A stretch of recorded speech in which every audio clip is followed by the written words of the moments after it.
Bienvenue, bonjour à chacun. Nous sommes heureux de nous retrouver ici ensemble dans la communion fraternelle. Amen.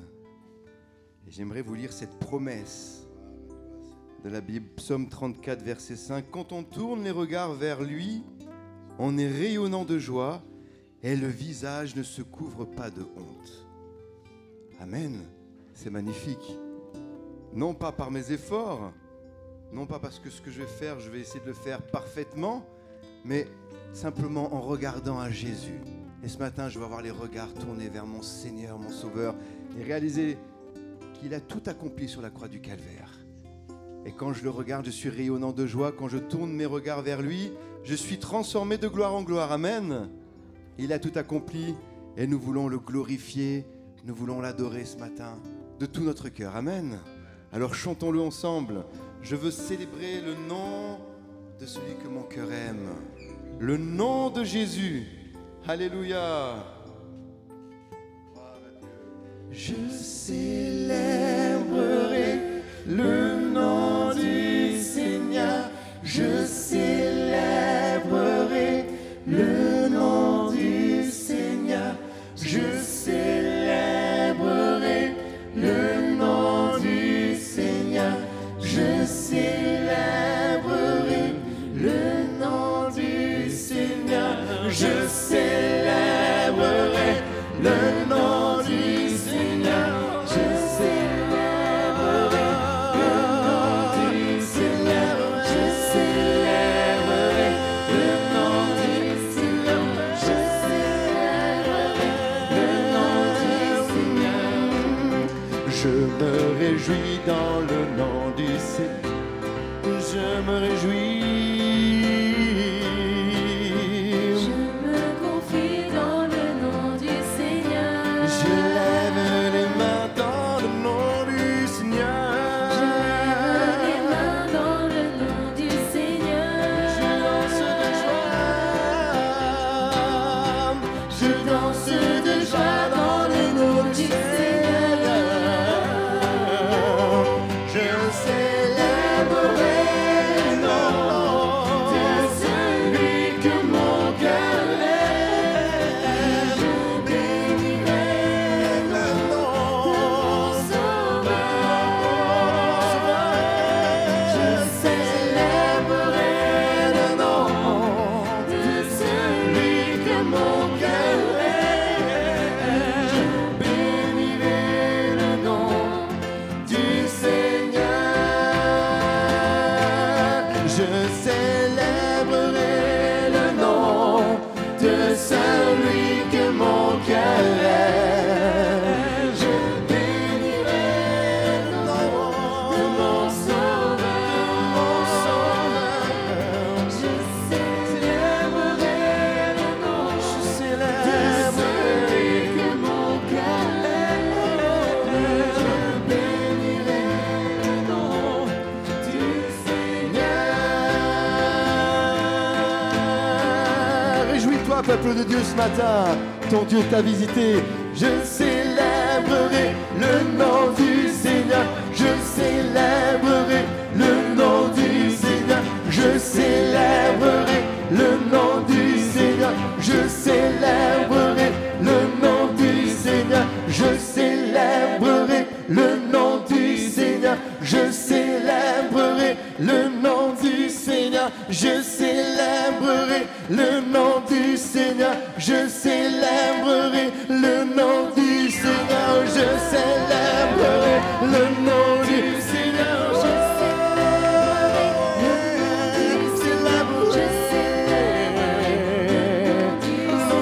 Je célébrerai le nom du Seigneur.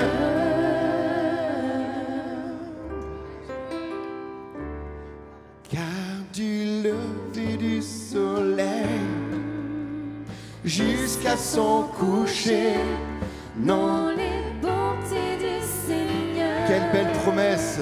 ne sont pas épuisées. Non, non, non, elle se renouvelle chaque matin. Les bontés du Seigneur n'ont pas de fin. Oh,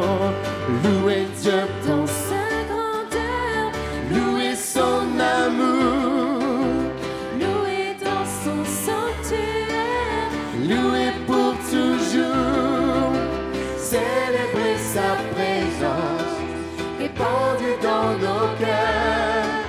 Chantez en sa présence et lancez vos clameurs, car du lever du soleil jusqu'à son coucher, non, les bontés du Seigneur ne sont pas épuisées. Non, non, non, non, non, elles seront nouvelles chaque matin. Les bontés du Seigneur n'ont pas de fin. Oh, yeah. Louez Dieu dans son saint lieu, louez dans les cieux.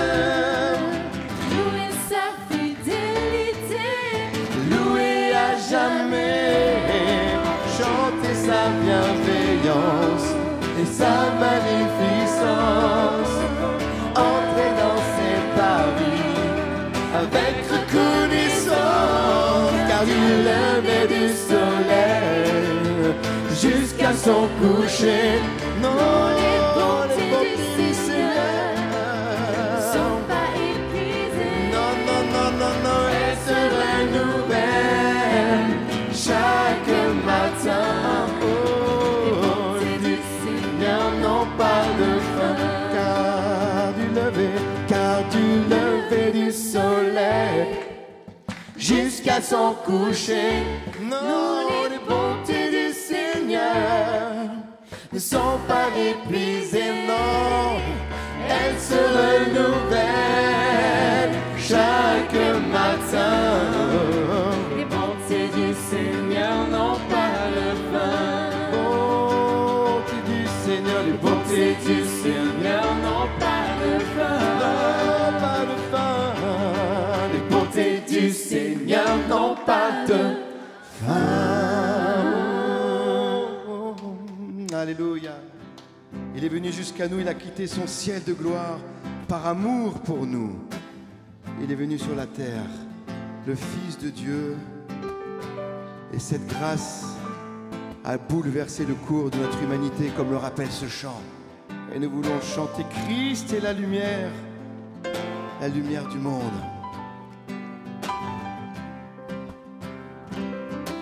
Quittant la gloire de ton ciel, tu es venu sur terre. Fils aimé du Dieu éternel, tes rois tu as ouvert. Ta grâce a bouleversé le cours de notre humanité. Nous crions ensemble victoire. Christ est la lumière du monde, que sa gloire couvre la terre, puissance infinie qui libère. Son nom est saint, il est saint, il est saint.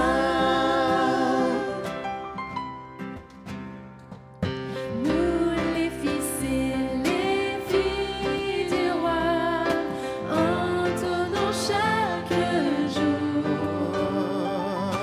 un hymne de gloire et de joie, célébrons son amour. Les nations de la terre s'inclineront devant le Père, chanteront ensemble victoire. Christ est la lumière du monde, que sa gloire couvre la terre, puissance infinie qui libère. Son nom est saint, il est saint, il est saint. Et Christ est la lumière du monde, que sa gloire couvre la terre, puissance infinie qui libère, son nom est saint, il est saint, il est saint, son nom est saint, il est saint, il est saint, son nom est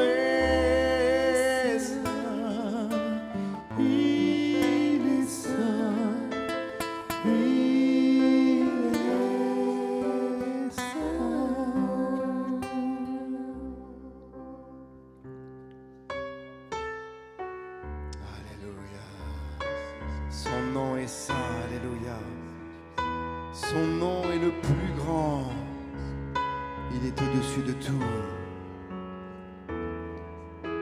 Toutes les générations devant lui prosternées entonnent ensemble un cantique à l'agneau. Ceux qui nous ont précédés et ceux qui nous suivront entonneront ce cantique à l'agneau. Ton nom est le plus grand, ton nom est tout puissant, ton nom est au-dessus de tout. Puissance, autorité, royaume et dignité, ton nom est au-dessus de tout. Et les anges acclament, tu es saint, l'univers proclame, tu es saint, tu es glorifié, Dieu t'es saint, à jamais tu es saint.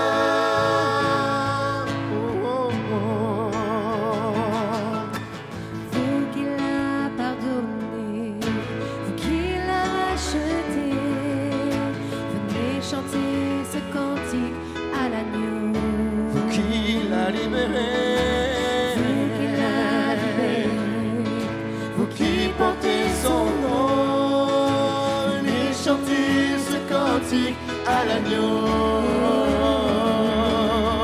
Gloire résonne pour l'éternité.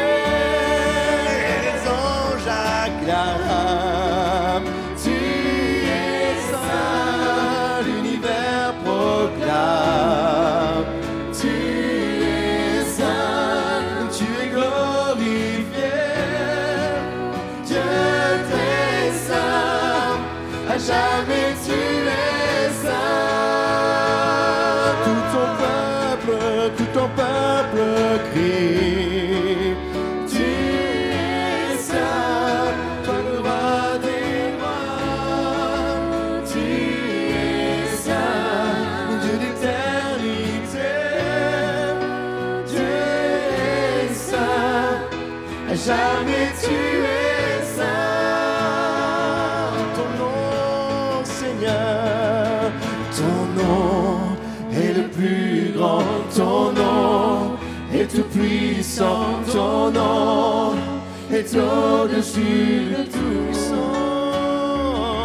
puissance, autorité, royaume et dignité, ton nom est au-dessus de tout. Ton nom est le plus grand, ton nom est le plus grand, ton nom est tout puissant, ton nom est au-dessus de puissance, puissance, autorité, royaume et dignité, ton nom est au-dessus de tout. Et les anges acclament, tu es saint, l'univers proclame, tu es saint, tu es glorifié, Dieu t'es saint, à jamais tu es saint. Tout ton peuple crie, tout ton peuple crie. Tu es saint, toi le roi des rois. Tu es saint, Dieu d'éternité. Tu es saint, à jamais tu es saint. Et les anges acclament, et les anges acclament. Tu es saint, l'univers proclame. Tu es saint, tu es glorifié. Dieu très saint, jamais tu es saint. Tout ton peuple crie. Tu es saint, toi le roi des rois. Tu es saint, Dieu d'éternité. Tu es saint, jamais tu es saint. Dieu d'éternité. Tu es saint, jamais tu es saint. Dieu d'éternité, tu es saint, jamais tu es saint. Alléluia Seigneur, tu es saint, tu es magnifique Seigneur.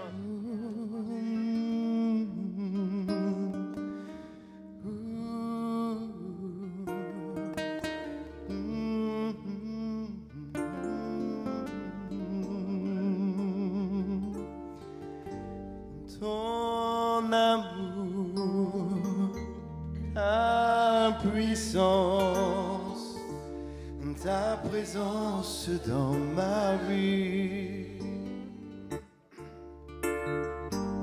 Ton amour, ta puissance, ta présence dans ma vie. Et je veux t'adorer de tout mon cœur. Et je veux t'adorer de toute mon âme. Et je veux t'adorer de toute ma force. Car tu es mon Dieu.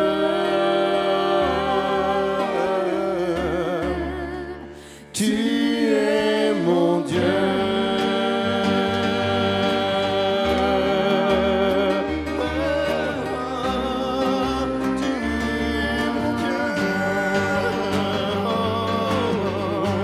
Ton amour, ta puissance, ta présence dans ma vie. Oh Seigneur, ton amour, ta puissance, ta présence dans ma vie. Je veux t'adorer de tout mon cœur. Je veux t'adorer de toute mon âme. Je veux t'adorer de toute ma force. Car tu es mon Dieu. Tu es mon Dieu. Et je veux t'adorer de tout mon cœur. Et je veux t'adorer de toute mon âme. Je veux t'adorer de toute ma force. Car tu es mon Dieu. Oh, tu es mon Dieu. Car tu es mon Dieu.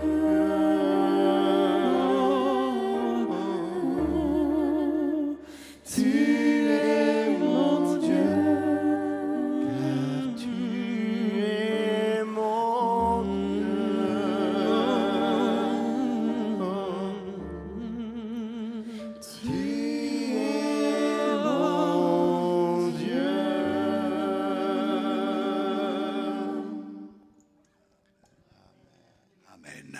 Gloire au Seigneur. Alléluia.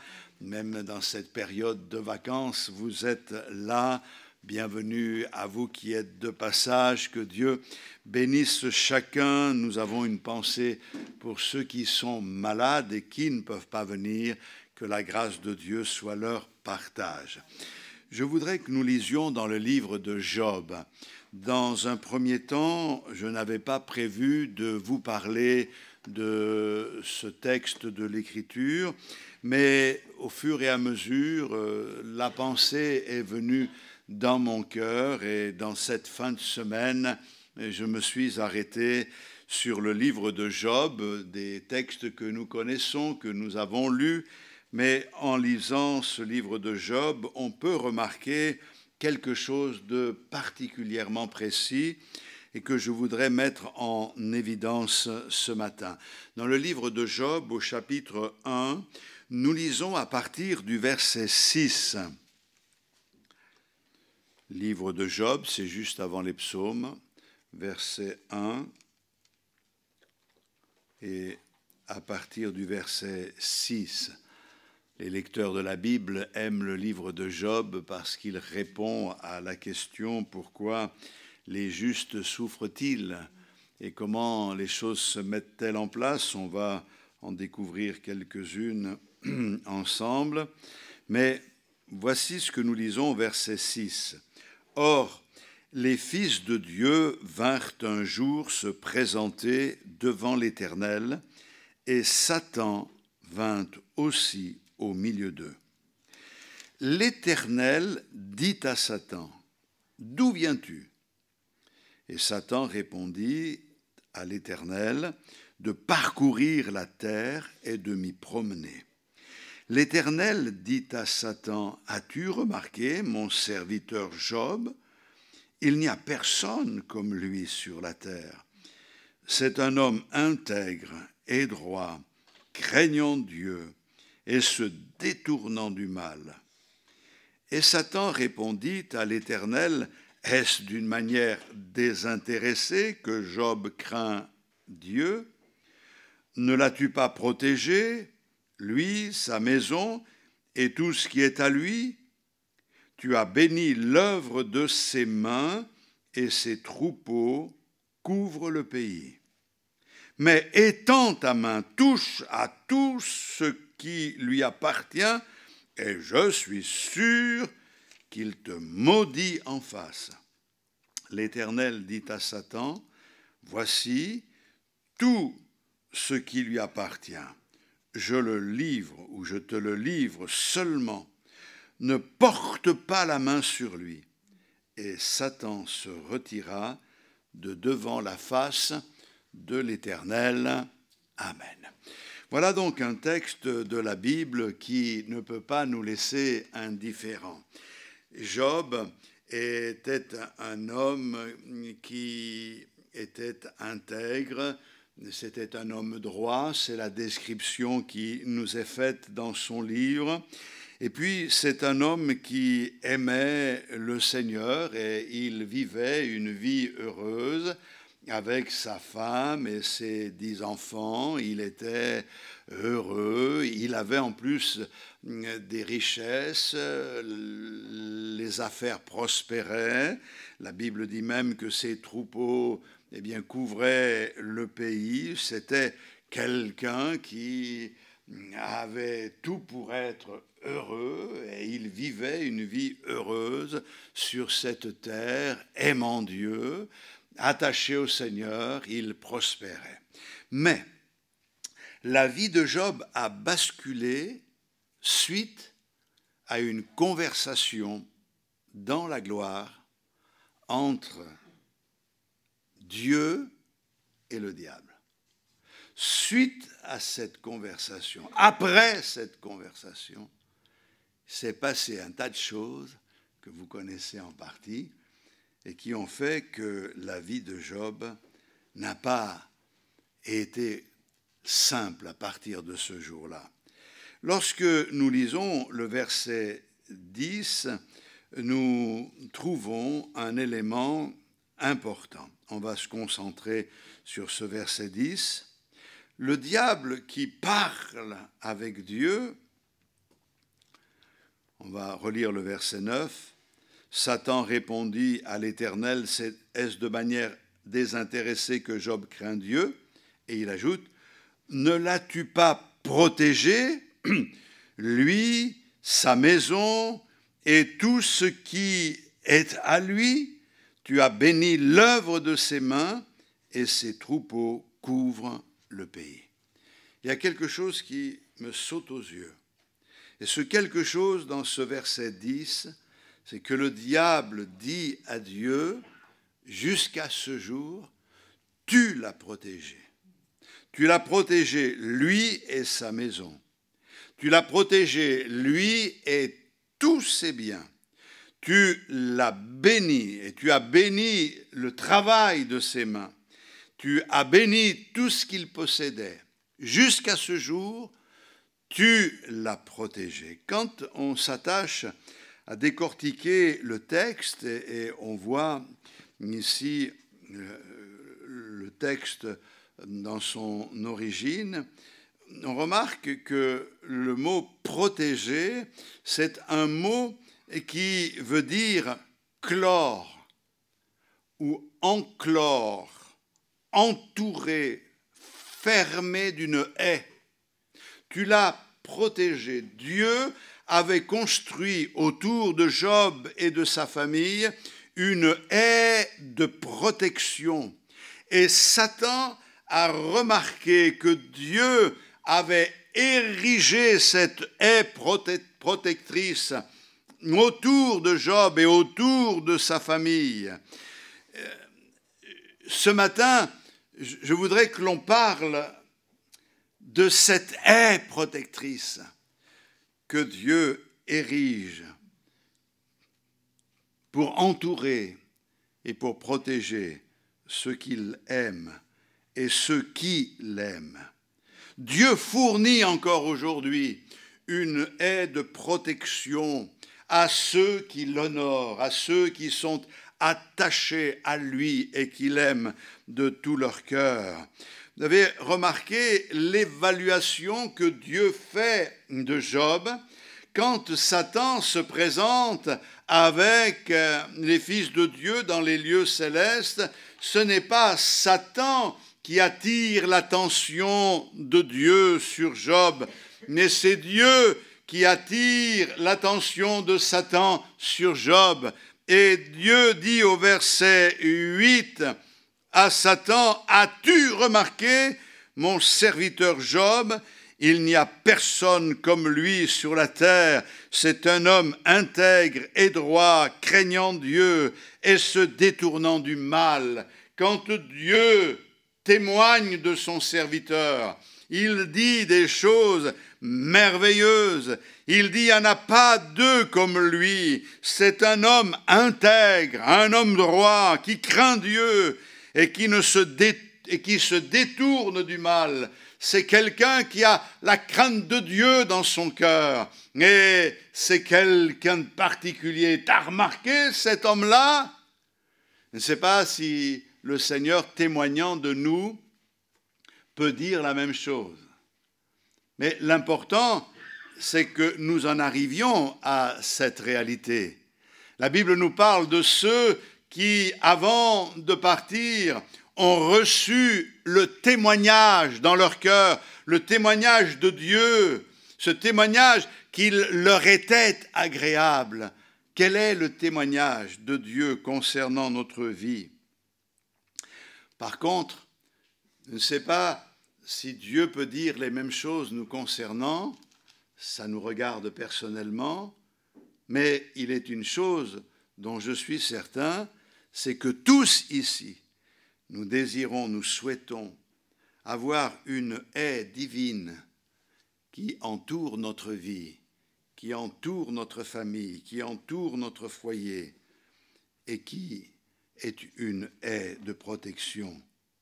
Je crois que Dieu recherche des personnes qui lui ont donné leur vie, des personnes qui ont accepté de s'engager avec lui, des personnes qui ont pris la décision de devenir ses serviteurs. Vous savez, quand on parle des serviteurs de Dieu, on pense au pasteur.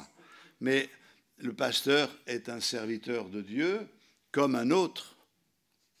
Mais il n'y a pas que les pasteurs qui servent Dieu, nous sommes tous au même niveau et nous savons que Dieu a préparé des œuvres d'avance afin que nous les pratiquions et c'est à nous à entrer pleinement dans le plan de Dieu. Mais nous souhaitons tous que cette haie soit érigée autour de nous et pour ce faire, il faut que nous soyons engagés dans les voies du Seigneur. Et quand on parle de haies, on pense souvent à des haies avec des plantes, comme il y en a chez certains, et qui peuvent attraper quelquefois des maladies et qui finissent par ne plus être des haies. Mais quand la Bible parle de haies, c'est plutôt en réalité un mur. C'est quelque chose qui est construit en dur et au-dessus de ce mur, il y a des plantes épineuses, justement pour empêcher celui qui est à l'extérieur d'entrer. C'est un mur qui est un mur défensif, souvent construit autour d'une ville pour la protéger comme une muraille. Et ça, c'est l'idée générale que l'on retrouve dans le texte.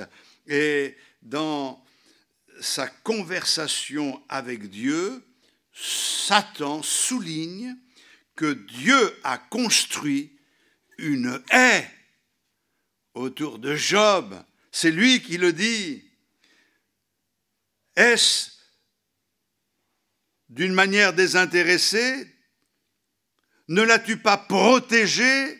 N'as-tu pas construit cette haie autour de lui? Jusqu'à ce jour, il est protégé, il est entouré, et il y a là quelque chose d'important concernant que nous devons savoir, c'est qu'il existe dans le monde spirituel de nombreuses choses invisibles à nos yeux, mais cela ne signifie pas qu'elles n'existent pas. Ce n'est pas parce que nous ne les voyons pas qu'elles ne sont pas réelles.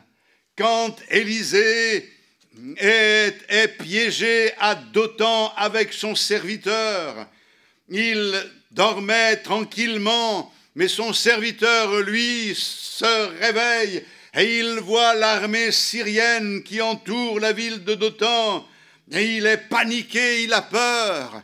Et réveille l'homme de Dieu, et l'homme de Dieu va demander au Seigneur dans une prière, ouvre les yeux de ton serviteur. Et quand il a fini cette prière, les yeux du serviteur s'ouvrent et il voit bien sûr l'armée syrienne qui est là, mais il voit derrière l'armée syrienne les chars de feu de l'Éternel prêts à intervenir pour défendre son serviteur ou ses serviteurs. Job ne pouvait pas voir cette haie. Job ne pouvait pas voir ce mur de protection. Vous ne pouvez pas le voir non plus. Mais ce n'est pas parce que vous ne le voyez pas qu'il n'existe pas. Il y a dans le monde spirituel de nombreuses choses que l'on ne peut pas voir, mais qui existent. Et si Dieu en parle, c'est une réalité. Et c'est une merveilleuse réalité que le fait que Dieu entoure ses serviteurs, ceux qu'il aime, ceux qui sont attachés à lui, il les entoure d'une barrière spirituelle pour les protéger des attaques spirituelles. Et je vais modérer mon propos dans quelques instants, mais nous remarquons une chose concernant cette protection spirituelle, c'est que cette protection spirituelle, elle est en permanence en action. Elle ne peut pas être percée, sauf si Dieu le permet. Et c'est toute l'histoire de Job.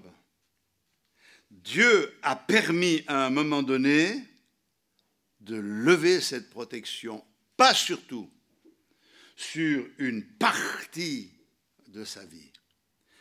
Dieu a permis cela pour relever un défi. Et je crois que ce qui est important, c'est que nous réalisions que si Dieu a levé cette protection, pas totale, ça veut dire que rien n'arrive dans nos vies sans la volonté de Dieu. C'est difficile à dire ce que je dis. Et je comprends que cela peut occasionner quelquefois des réactions, mais nous avons vécu dans nos vies des choses quelquefois tellement douloureuses que nous nous sommes posé la question, Dieu nous aurait-il pas abandonnés? Mais je voudrais dire à ceux qui peut-être ont eu ce sentiment, loin de vous cette pensée, Dieu ne peut pas se renier, Dieu a pris un engagement avec nous et il le tiendra jusqu'au bout. Alléluia.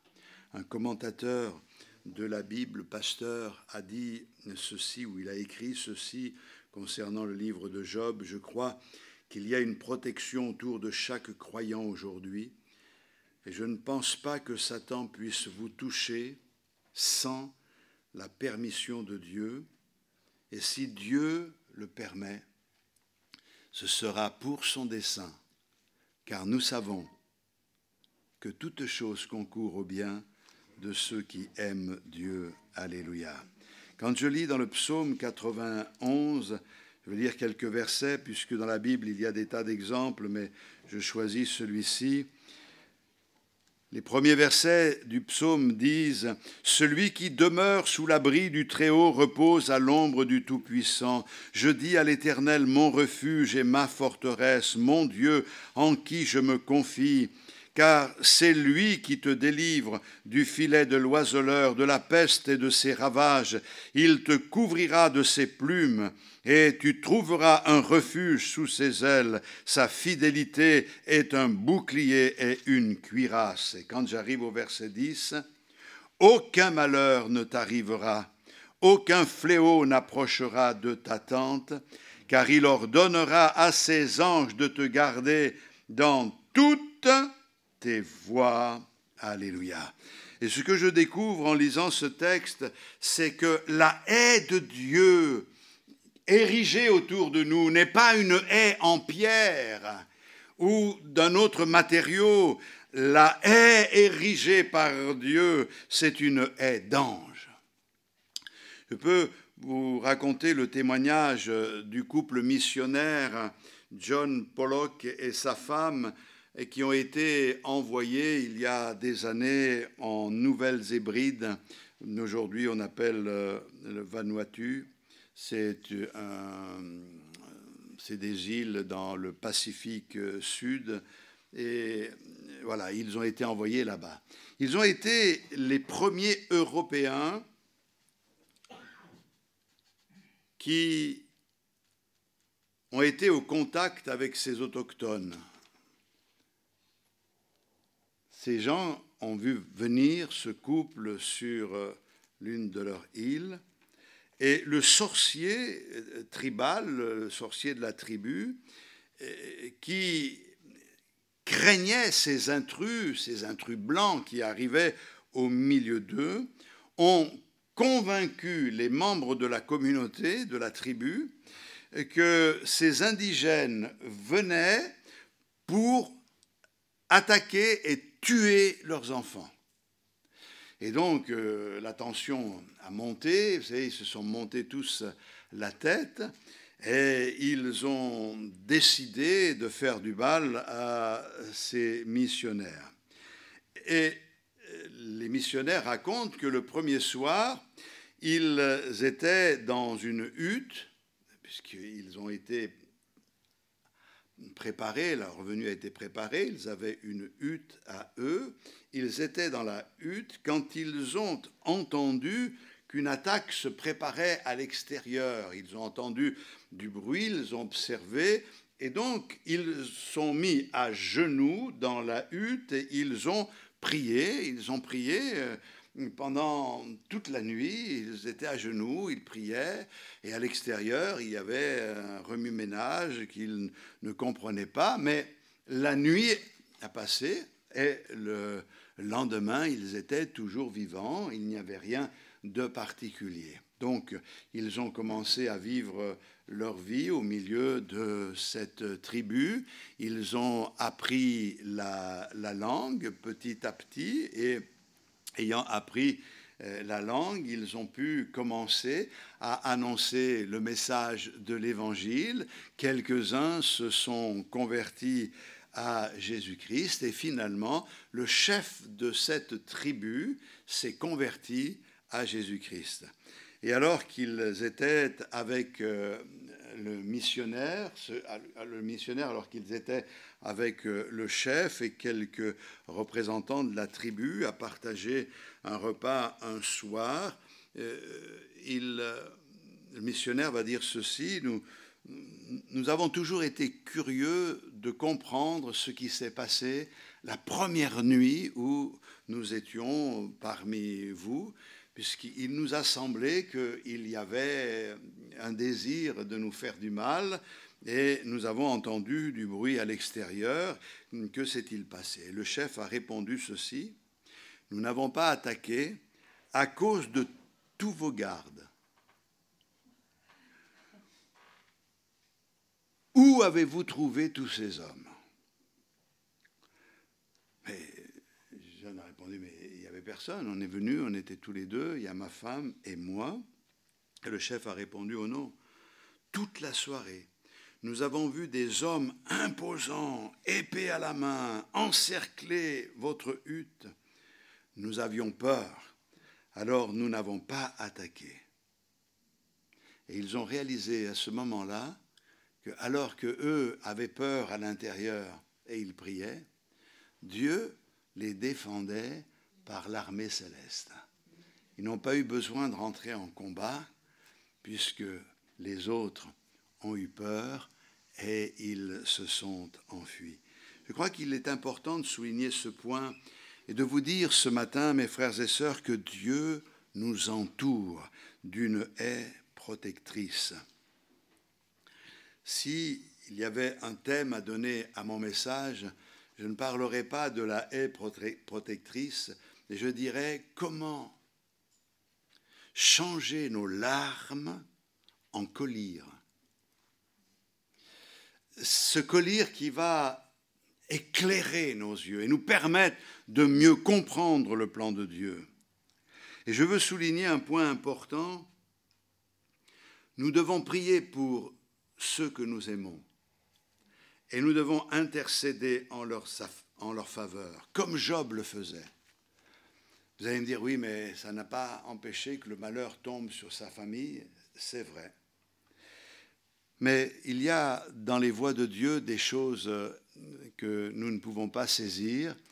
Et il y a aussi un aspect que nous devons comprendre. Job, Dieu l'a utilisé comme un prototype, comme un exemple, pour que nous puissions réaliser comment Dieu, dans sa grâce, agit dans nos vies. Et ce qui est important dans le livre de Job, c'est de voir que les larmes qui ont coulé dans ses yeux, il a su les transformer en du collyre. Et quand ses yeux se sont ouverts, du sein de son épreuve, il a pu dire: autrefois, j'avais entendu parler de toi, mais maintenant, mon œil te voit.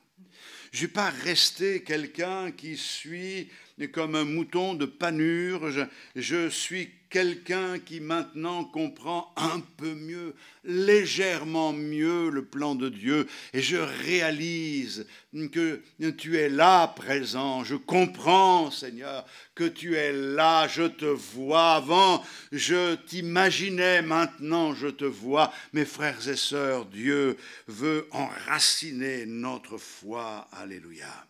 Mais je reviens à ce texte. Il y a des accusations de Satan qui sont une insulte au caractère de Dieu et que nous trouvons au verset 9. Satan répond à l'Éternel, « Est-ce d'une manière désintéressée que Job craint Dieu?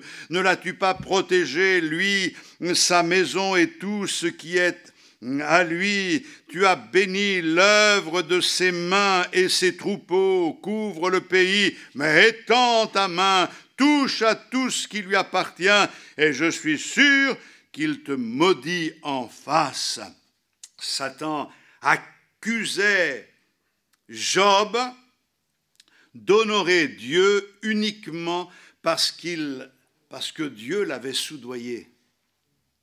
S'il te sert, c'est parce que toi tu le protèges, c'est parce que tu le bénis, tu lui donnes beaucoup de bonnes choses. Le diable insinue ici que Dieu ne peut pas être aimé autrement que s'il ne soudoie pas ceux qui disent l'aimer. Je pose la question ce matin. Pourquoi aimez-vous le Seigneur? Vous allez me dire, Dieu me bénit, Dieu me fait du bien, Dieu m'accorde ci, Dieu m'accorde ça. C'est bien. Et si Dieu ne vous les accordait plus, ces choses-là, est-ce que vous continueriez à l'aimer? C'est la question qu'on doit se poser. C'est la question que pose le livre. Dieu, face à cette attaque, connaissant le cœur de Job, Dieu savait que Job l'aimait sincèrement et il savait que Job continuerait à l'aimer et à l'aimer toujours, même s'il perdait les bénédictions que Dieu lui avait accordées. Parce que l'intérêt de la vie avec notre Seigneur n'est pas d'être attaché au don que Dieu nous fait, mais d'être attaché à celui qui en est le donateur. Sommes-nous attachés au donateur? Dieu n'est pas obligé de nous bénir, mais il nous bénit. De pouvoir dire, Seigneur, tu me bénis, c'est bien, continue. Hein? Fais-moi du bien, le psalmiste le dit aussi. Mais quand même, tu ne le ferais plus. Moi, je continuerai à t'aimer, je continuerai à te servir. Alors, Satan, que fait-il? Il suggère à Dieu quelque chose. Il dit à Dieu, vas-y, étends ta main, touche à tout ce qui lui appartient, et je suis sûr qu'il te maudit en face. Il suggère que Dieu frappe Job, mais Dieu ne l'a jamais fait. Dieu n'a jamais frappé Job. Ce n'est pas parce que le diable lui suggère de le faire qu'il va le faire. Dieu est un Dieu bon. Mais Dieu va dire au diable, moi je ne le ferai pas, quoi, mais je te permets de toucher à tes biens, à sa santé, mais tu as une limite. C'est ça qui est extraordinaire. C'est de voir et de comprendre que Dieu contrôle les actions même du diable. Il permet, mais il met une limite. Parfois, quand nous vivons des situations compliquées, quand l'épreuve est dans notre vie, sentons comme de la colère après Dieu. Nous en voulons un peu au Seigneur. Et peut-être certains beaucoup. Pourquoi tu m'as fait ça? En réalité, la Bible répond que ce n'est pas Dieu qui le fait. Mais Dieu le permet, c'est différent. Notre Dieu restera et est toujours ce Dieu bon, ce Dieu miséricordieux. Alléluia. Si nous avons de la colère à exprimer, ne l'exprimons pas contre Dieu. La colère, nous devons l'exprimer contre celui qui est responsable de nos maux. Et celui qui est responsable de nos maux, c'est le diable. Il est l'agent de destruction. C'est lui, Satan. C'est pas Dieu qui détruit, c'est le diable. C'est le diable qui s'est acharné sur ce pauvre Job. Il savait qu'il avait une limite, mais il est allé jusqu'à la limite. Il a tout mis en œuvre pour amener Job à flancher et à renier la foi. Mais il s'est trouvé face à un homme qui avait dans le cœur un amour tellement grand pour le Seigneur et qui avait compris que son amour ne dépendait pas des circonstances, que même lorsque sa femme lui dit « Maudit Dieu et meurs », il va dire « On a reçu le bien, ne recevrions-nous pas le mal ?» En cela, Job n'a pas péché. Il dit « L'Éternel a donné, l'Éternel a ôté, que le nom de l'Éternel soit béni. » Dans le texte original, il n'est pas dit « l'Éternel a donné, l'Éternel a repris », parce qu'il y aurait eu une incohérence, à savoir que Dieu donne et il reprend. Non, l'Éternel a donné, l'Éternel a ôté, car c'est ce qu'il fait, et nous le verrons dans cette œuvre jusqu'au bout.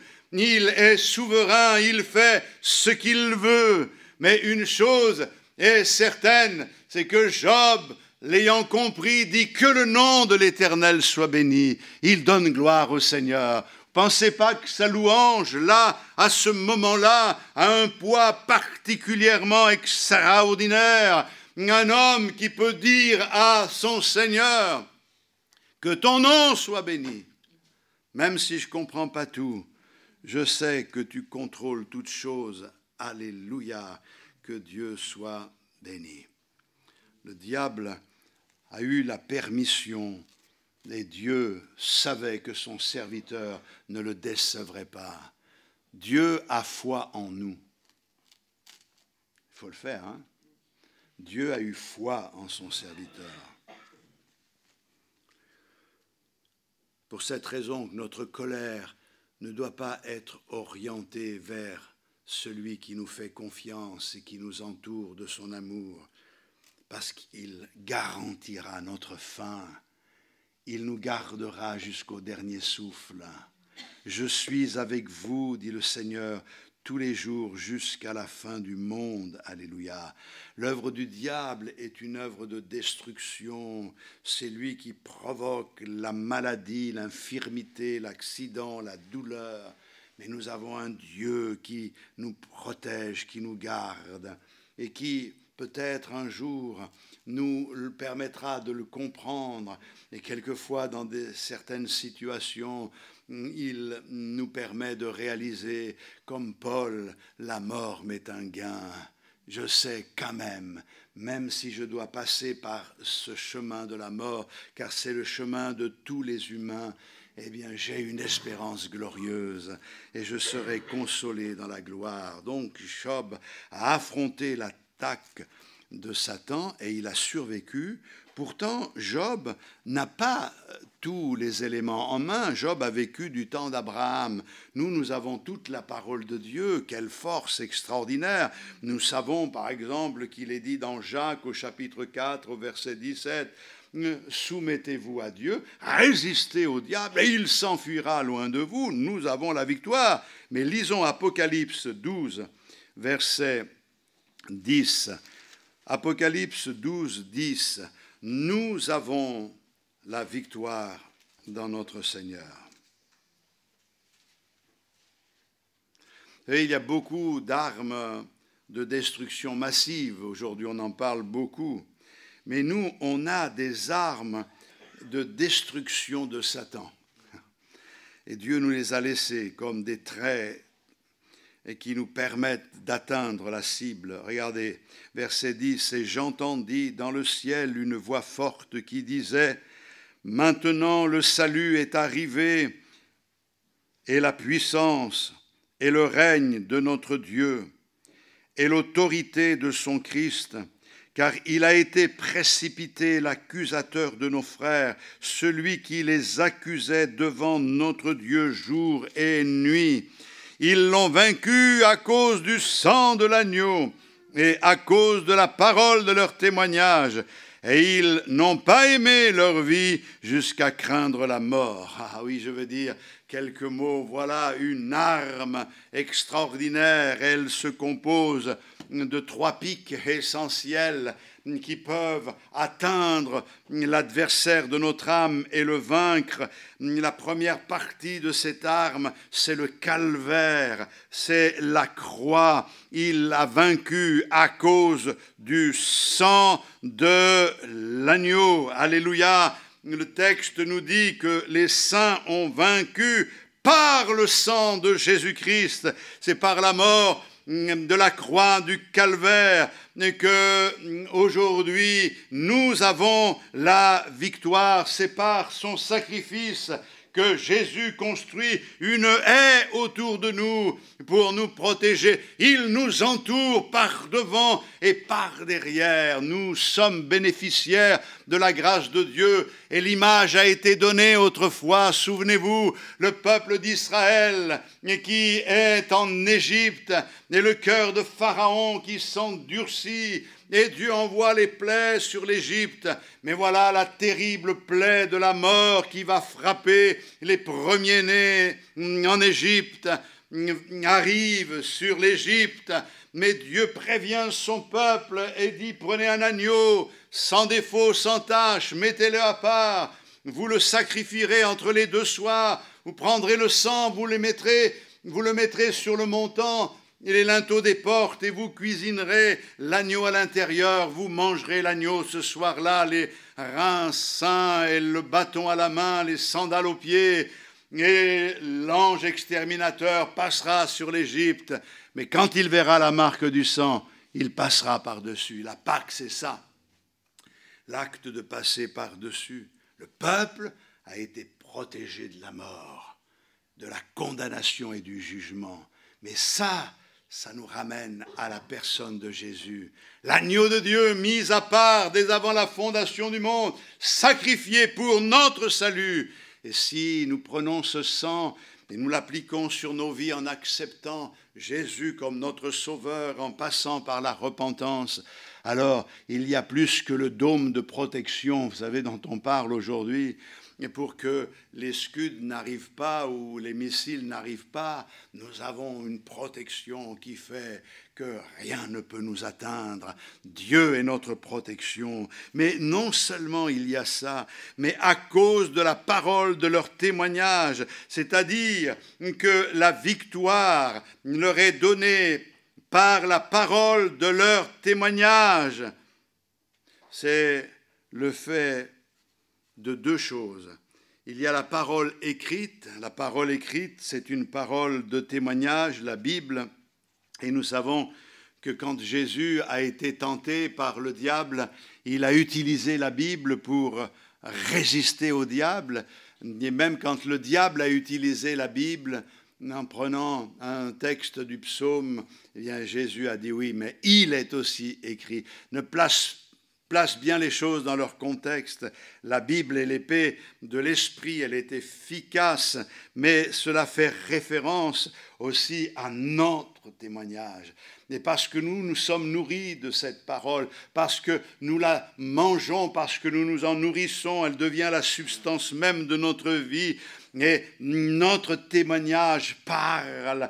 Il y a le témoignage vécu qui parle. Et par ce témoignage authentique, car le témoignage, s'il n'est que des mots, s'il n'est composé que de mots, il est inutile. Il faut que ces mots s'accordent avec ce que nous vivons. Alors, il y a efficacité. Oui, l'ennemi recule. Mais il y a une 3e partie. Il est dit, ils n'ont pas aimé leur vie jusqu'à craindre la mort, c'est-à-dire leur engagement. Il y a la croix, il y a leur vie authentique avec le Seigneur, mais il y a aussi leur engagement. Les vainqueurs n'ont pas aimé leur vie au point de craindre la mort. Ils n'ont pas aimé leur vie au point de craindre de mourir. Ils se sont engagés pour le Seigneur, quelles que soient les circonstances.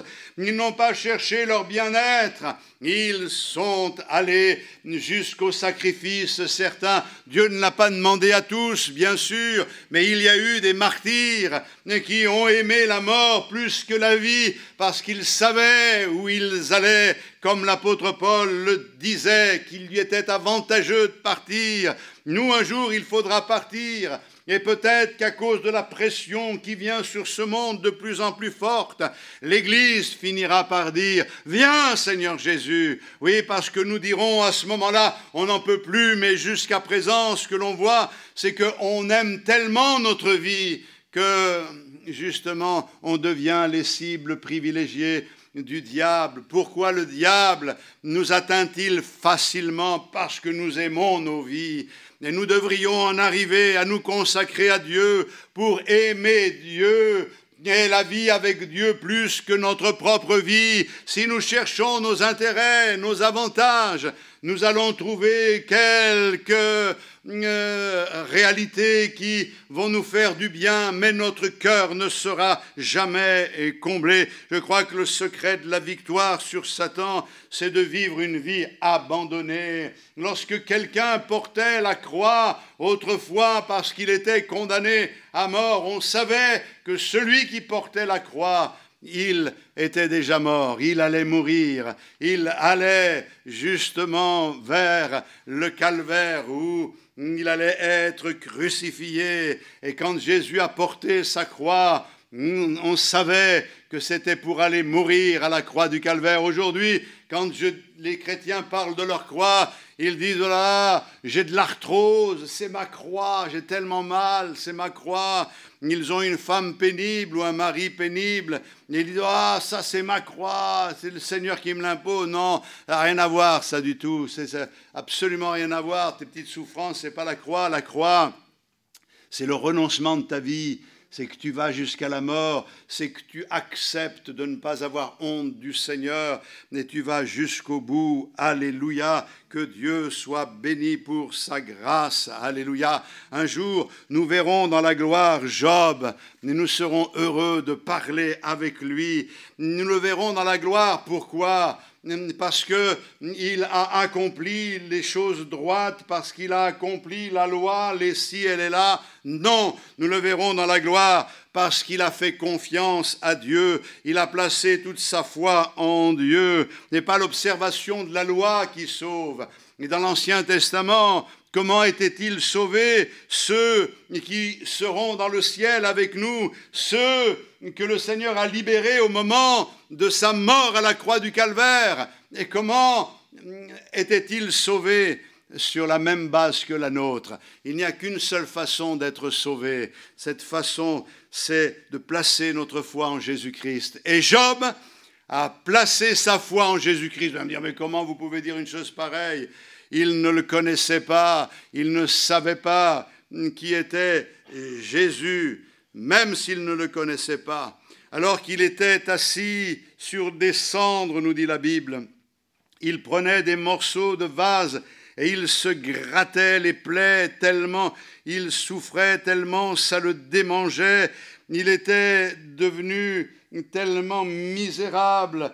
Il était dans l'abattement total. Ses amis l'ont comme rejeté parce qu'il disait que certainement il cachait quelque chose et que c'était une condamnation de Dieu sur sa vie. Sa propre femme s'en est pris à lui, mais dans les moments les plus sombres, il a laissé ses larmes couler. Et dans ces moments les plus sombres, ces larmes se sont transformées en un collyre qui faisait du bien, non pas aux yeux de la chair, mais aux yeux de l'âme. Et d'un seul coup, c'est comme si quelque chose s'éclairait au plus profond de son cœur. Il est là, dans la souffrance, à se gratter, il pleure.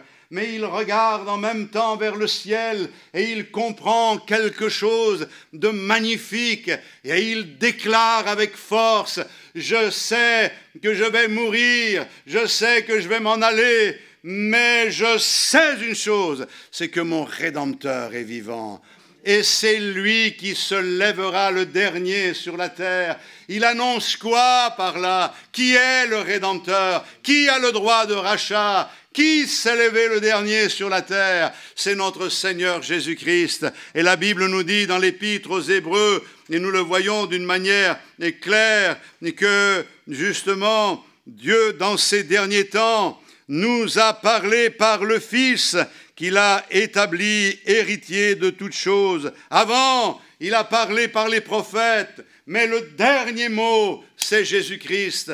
Et c'est pour cette raison que la foi de Job était une foi en la personne de Jésus-Christ.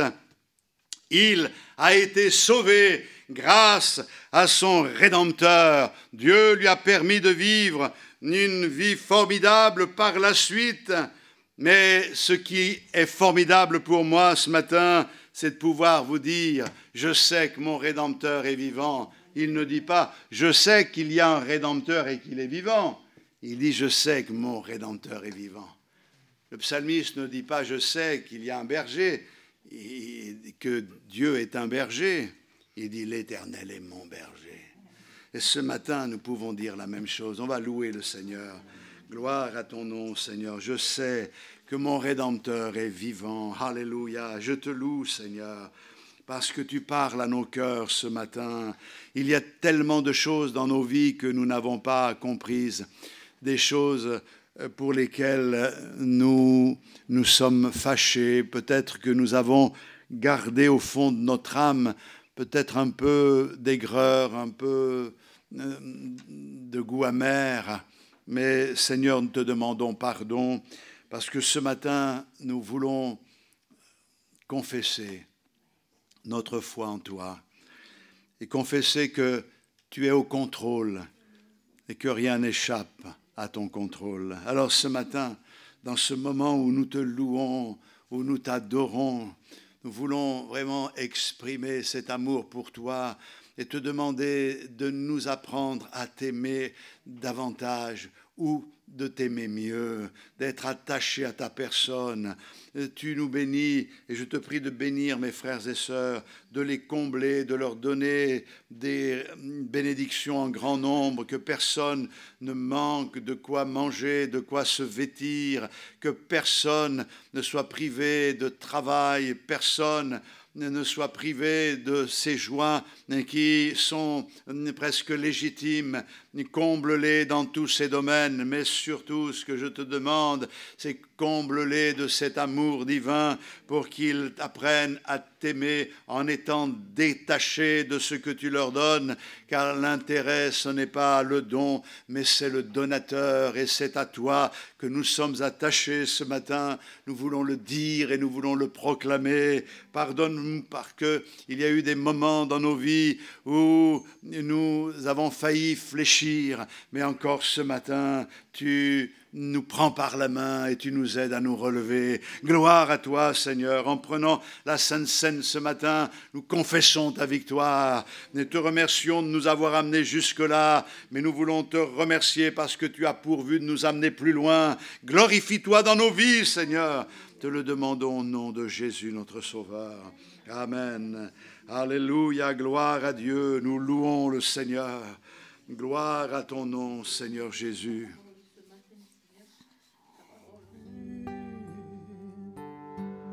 Dieu te bénit et te garde. Il y en a sur toi quand de sa grâce, ton Dieu seul tourne vers toi, te donne la paix. Dieu te bénit et te garde. Il rayonne sur toi quand de sa grâce, ton Dieu seul tourne vers toi, te donne la paix. Amen.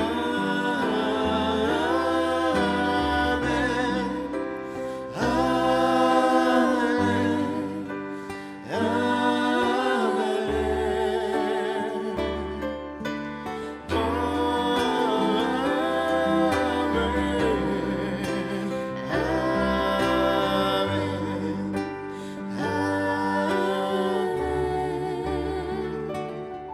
sa faveur reste sur toi pour plus de 1000 générations, sur ta famille et tes enfants et les enfants de leurs enfants.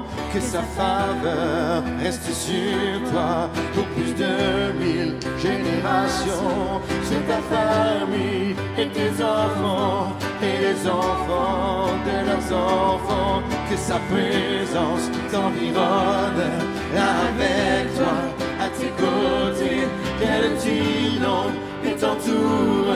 Il est pour toi, il est pour toi, dès le matin jusqu'au coucher, à chaque pas, veillant sur toi, dans les larmes et dans la joie. Il est pour toi, il est pour toi, il est pour toi, il est pour toi, il est pour toi, il est pour toi, il est pour toi, il est pour toi.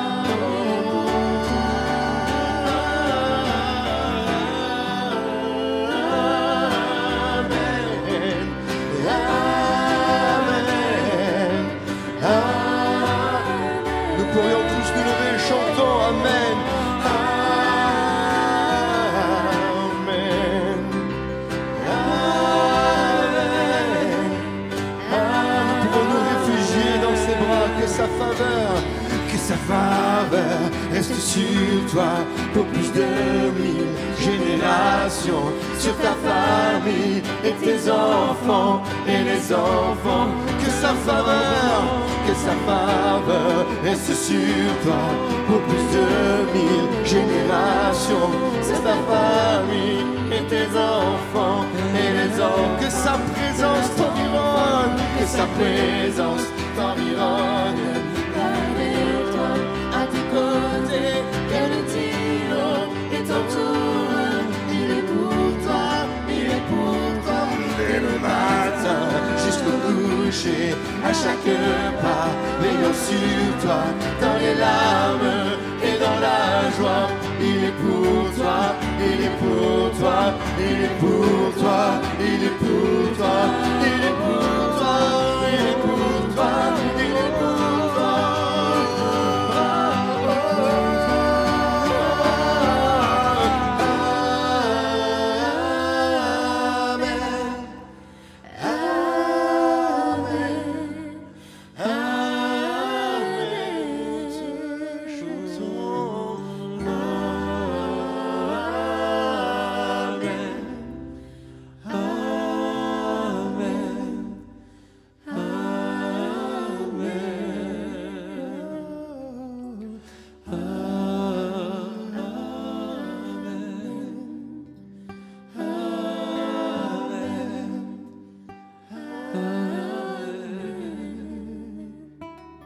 Que sa faveur reste sur toi pour plus de 1000 générations, sur ta famille et tes enfants et les enfants. Que sa présence t'environne là avec toi, à tes côtés, qu'elle t'inonde et t'entoure. Il est pour toi, il est pour toi, dès le matin jusqu'au coucher, à chaque pas, veillant sur toi, dans les larmes et dans la joie. Il est pour toi, il est pour toi, il est pour toi, il est pour toi, il est pour toi, il est pour toi, il est pour toi.